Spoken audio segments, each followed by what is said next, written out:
महाराष्ट्रातील 10वीच्या सर्व विद्यार्थी मित्रांचं मनापासून स्वागत आहे. चला तुम्हाला आज एक गोष्ट सांगतो. गोष्ट तुम्ही ऐकलेली आहे, पण सांगण्याची यावेळेची पद्धत थोडी वेगळी राहणार आहे. सुरुवात करू या गोष्टीला आणि सोबतच या चॅप्टरवरचे जे इम्पॉर्टंट क्वेश्चन आहेत त्याची एकदा पुन्हा रिव्हिजन करूया. आय नो की अभ्यास झाला या चॅप्टरचा, बट स्टील एक बार और. सो या चॅप्टरमध्ये काय आहे, एक राहुल नावाचा मुलगा आहे आणि हा राहुल नावाचा मुलगा त्याच्या शाळेतले त्याचे मित्र आणि त्याची जी शाळा आहे हे उस्मानाबाद म्हणजे सध्याचं जे धाराशिव नावाचा जिल्हा आहे तिथली ही गोष्ट आहे. आणि याच्यात काय होतं की यांच्या शाळेची जी आहे सगळे शिक्षक आणि विद्यार्थी मिळून सहल काढतात.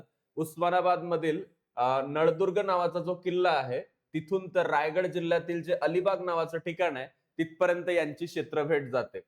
याच्यामध्ये जे आहे राहुलच्या वर्गातील विद्यार्थी आणि शाळेतले जे शिक्षक आहेत हे सगळे यासाठी निघालेले आहेत. नळदुर्ग नावाचा जो किल्ला आहे उस्मानाबाद तुम्हाला लिहावा लागेल कारण ते ऍक्च्युली त्याचं नाव आता धाराशिव झालंय. या धाराशिव जिल्ह्यातील जे नळदुर्ग किल्ला आहे तिथून रायगड जिल्ह्यातील अलिबाग या ठिकाणापर्यंत ही सहल जाणार आहे.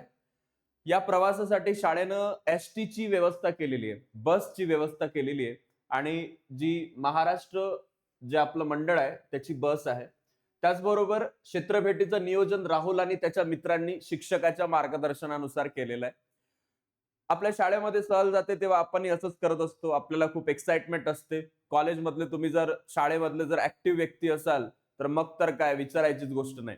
तर अशा गोष्टीमुळं सहल दर्जेदार मजेदार बनते. आता यांनी जेव्हा ही सहल गेली तर त्यांनी बऱ्याच गोष्टी पाहिल्या.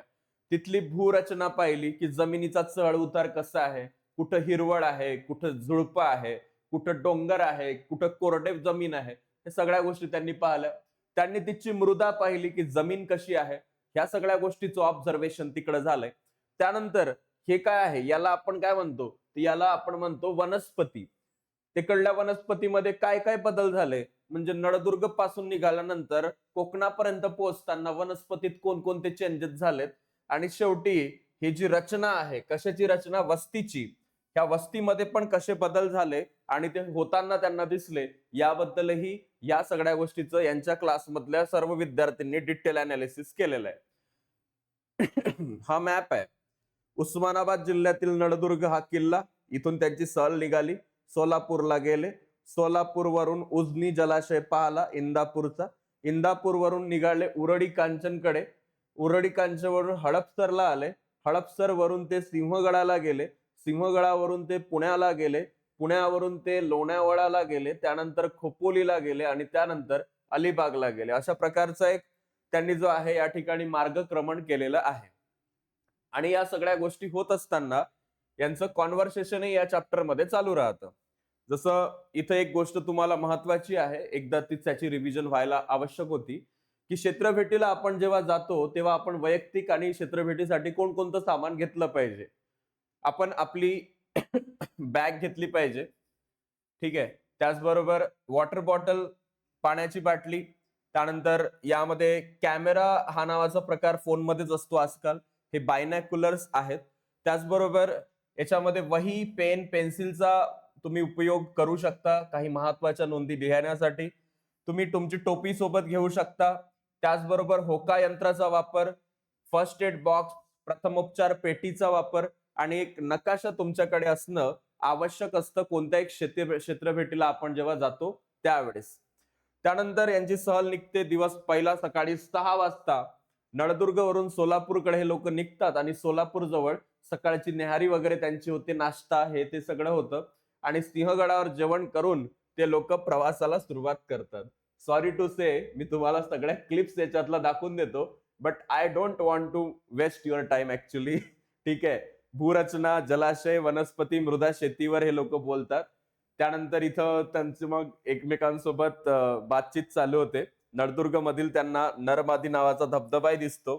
सोबतच जात असताना त्यांना रस्त्याच्या कडेला छोट्या वस्त्या दिसतात आणि दुकानं, धाबे. आणि धाब्याची घरं म्हणजे काय हा एक प्रश्न येतो. धाब्याची घरं म्हणजे एक असा भाग आहे आपल्या महाराष्ट्रामध्ये, मराठवाड्याच्या भागामध्ये ज्या ठिकाणी तापमान आहे, पावसाचं प्रमाण कमी आहे. तर त्यामुळे काय होतं की अशा प्रकारची घरं बांधली चौकोनी शेप मधली आणि त्या बांधण्यासाठी वेगवेगळ्या प्रकारच्या आपण म्हणू शकतो ज्या हे असतात नारळाच्या त्या सुकलेल्या झाडाचे पानं असो किंवा मोठमोठ्या झाडांच्या फांद्या असो, हे टाकून त्याच्यावर शेण माती टाकून अशा प्रकारचं घराची वरची लेअर बनवली जाते. आणि ती जी घरं असतात त्याला धाब्याची घरं म्हणतात. धाब्याची म्हणजे नाही. त्यानंतर याच्यामध्ये पुढे हे लोक जात जातात, त्यांना बऱ्याच गोष्टी चढ उताराच्या जमिनी भेटतात. मग त्यांना मॅडम समजून सांगते की भूरचनेत काय बदल झाला.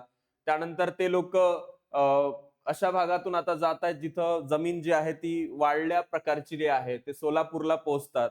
तिथं आल्यानंतर त्या न्याहारीचा त्यांचा बेत असतो. तर राहुल त्यांच्या न्याहारीचे पुढे विद्यार्थ्यांना वाटून देतो सोलापूरमध्ये. पुढे ते निघतात. तिकडे आता सगळी हिरवळ त्यांना दिसायला लागते.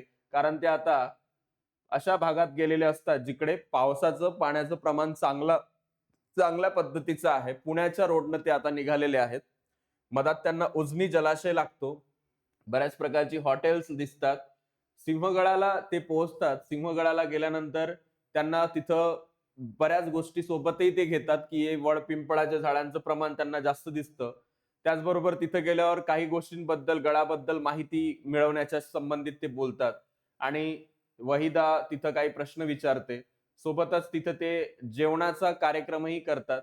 सोबत आपण इथं बघू शकतो तिथे गेल्यानंतर त्यांना एक जलाशय दिसतो सिंहगडावरती. तो तिथे कसा तयार झाला हा प्रश्न विद्यार्थ्यांना पडतो.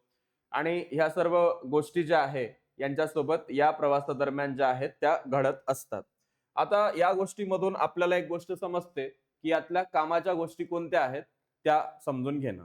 कारण आपल्याला माहिती आहे पेपरमध्ये हे येणार नाही आणि जे येणार आहे तेच आपण याच्यामध्ये आता घेणार आहोत. बघा पेपरमध्ये प्रश्न येऊ शकतो तुम्हाला, की तुम्ही क्षेत्रफेटीचा अहवाल तयार करा. तुमची क्षेत्रफेट कुठं गेली होती, तुमची सहल कुठं गेली होती, तर त्या क्षेत्रफेटीचा जो आहे तुम्हाला पूर्ण एक अहवाल तयार करायचा, की तुम्ही कुठे गेले होते, काय निमित्तानं गेले होते, कशासाठी गेले होते, त्या ठिकाणी गेल्यानंतर तो जाण्याचा मार्ग कसा आहे, कोणत्या ठिकाणाहून कुठं जावं लागतं, तिथे गेल्यानंतर कोणकोणत्या गोष्टी तुम्ही ऑब्झर्व्ह केल्या. भौगोलिक दृष्ट्या, ऐतिहासिक दृष्ट्या त्याचं महत्व काय आहे, तुम्हाला तिथे आलेले अनुभव, त्यानंतर तुम्हाला तिथे दिसलेल्या चुका, त्या सुधारण्यासाठी काय केलं पाहिजे, ह्या सगळ्या गोष्टी तुम्ही तिथं लिहिल्या तर तुमचा एक पूर्ण मस्त अहवाल तयार होऊन जातो. कारखान्याला तुम्ही भेट दिलेली आहे आणि कारखान्याला भेट दिल्यानंतर तिथे एक प्रश्नावली तयार करायची बघा. समजा तुम्ही कारखान्याला गेलेत आणि कारखान्याला गेल्यानंतर एक सेकंड, तुम्हाला जर म्हटलं की एक छानसं प्रश्नावलीचं जे आहे ते प्रकार तयार करा. एक प्रश्नावली तयार करा कारखान्याच्या संबंधी. तर ती कशी तयार करायची ते आता एकदा आपण पाहणार आहोत.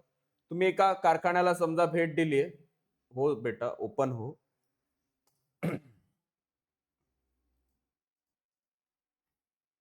हा. तर कारखान्याला तुम्ही व्हिजिट केल्यानंतर तुम्हाला तिथे कोणकोणत्या गोष्टी पाहायला मिळाल्या, त्या गोष्टीची आता आपण एक नोंद घेणार आहोत. तिच्या संबंधी एक प्रश्नावली कशी तयार करायची ते पाहणार आहोत. बघा कारखान्याला भेट देण्यासाठी एक प्रश्नावली आहे, की त्या कारखान्याची स्थापना कधी झाली, कोणत्या वर्षी झाली हे तुम्ही तिथे विचारू शकता. दुसरा महत्वाचा मुद्दा म्हणजे कारखान्यात कोणकोणत्या वस्तूचं उत्पादन होतं त्याबद्दल तुम्ही विचारू शकता. कारखान्यामध्ये कार्यरत असणाऱ्या कामगारांची एकूण संख्या किती आहे हे तुम्ही विचारू शकता. कारखान्यामध्ये वस्तूच्या उत्पादनासाठी कोणत्या कच्च्या मालाची आवश्यकता लागते, जसं साखर जर कारखाना बनवत असेल तर कोणता कच्चा माल लागणार, त्यांना ऊस लागणार, तर ह्या ऊसाबद्दलच त्यांना विचारायचं, माहित असूनही विचारायचं. त्यानंतर वस्तूच्या उत्पादनासाठी लागणारा कच्चा माल कुठून आणता, ऑब्व्हियसली शेतातून आणतील, ते शेतकऱ्यांपासून आणतील तरी विचारायचं. त्यानंतर याच्यामध्ये हे कुठं विक्रीला तुम्ही पाठवता, तुम्हाला माहिती असेल जवळच जिल्हा आहे, जिल्ह्याला विकतात ते, तरी विचारायचं. त्यानंतर कारखान्यातील कामगारांच्या सुरक्षिततेसाठी कोणती खबरदारी घेतली जाते, त्यांच्या ठिकाणी काहीच खबरदारी नाही हे तुम्हाला माहिती आहे तरी विचारायचं. त्यानंतर पर्यावरणाला हानी होऊ नये म्हणून कोणत्या उपाययोजना केल्या जातात हे त्यांना विचारायचं. याला त्याच्याबद्दल काही माहिती नसेल तरी विचारायचं. ठीक आहे. तर हे 8 ते 10 प्रश्न तुम्ही त्याला विचारायचे. त्यातलं एकही उत्तर त्यानं बरोबर दिलं नाही तरी चालेल, पण विचारायचं. अशा प्रकारचे प्रश्न या चॅप्टर मध्ये आहे. अजून एक प्रश्न पुढचा जो आहे, जो की स्क्रोल करूनच येईल आता, की क्षेत्रफेटी दरम्यान कचऱ्याचं व्यवस्थापन कसं कराल. तर कचरा संकलित करण्यासाठी तुम्ही मोठ्या आकाराच्या गोण्यासोबत घेऊन जाणार, पिशव्यासोबत घेऊन जाणार. त्याचबरोबर व्यक्तींकडून कचरा पसरणार नाही तिथे कोणत्याही सामील झालेल्या क्षेत्रपेटीत तुमच्यासोबत, त्याची खात्री तुम्ही खबरदारी घ्याल. कागदी पिशव्या, ताटल्या, तिथं ज्या काही तुम्ही खाद्यपदार्थाची वेस्ट न वापरली, खाद्यपदार्थ वापरले, हे जमा कराल. संबंधित क्षेत्रात माहितीचे फलक लावणार, पथनाट्य लावणार, सूचना तुम्हाला त्या लोकांबद्दल, त्याच्याबद्दल अवेअरनेस, एक जागृती त्या लोकांमध्ये तुम्ही पसरवणार आणि संबंधित शासकीय अधिकारी जे असतील आसपास, त्या शिक्षकांच्या मार्गदर्शनानुसार पत्राद्वारे, मुलाखतीद्वारे त्यांच्याशी संपर्क साधणार. तर हे गोष्टी तुम्ही करू शकता. पुढील साहित्य, कोणकोणतं साहित्य तुम्ही न्याल क्षेत्रभेटीसाठी, तर तुम्ही नोंदवही, पेन, पेन्सिल, मोजपट्टी, कॅमेरा, दुर्बीण, दिशा निश्चितीसाठी होका यंत्र, सखोल अभ्यासासाठी नकाशे, हेतूनुसार माहिती संकल्पना, नमुना प्रश्नावली तयार करायची, पाण्याचे, मातीचे, कचऱ्याचे, वनस्पतीचे, दगडाचे नमुने गोळा करण्यासाठी एक कागदी पिशवी सोबत घ्यायची, डबे सोबत घ्यायचे ज्याचं झाकण बंद असेल. त्याचबरोबर टोपी, पाण्याची बाटली, प्रथमोपचाराची पेटी तुमच्या सोबत असणं आवश्यक आहे.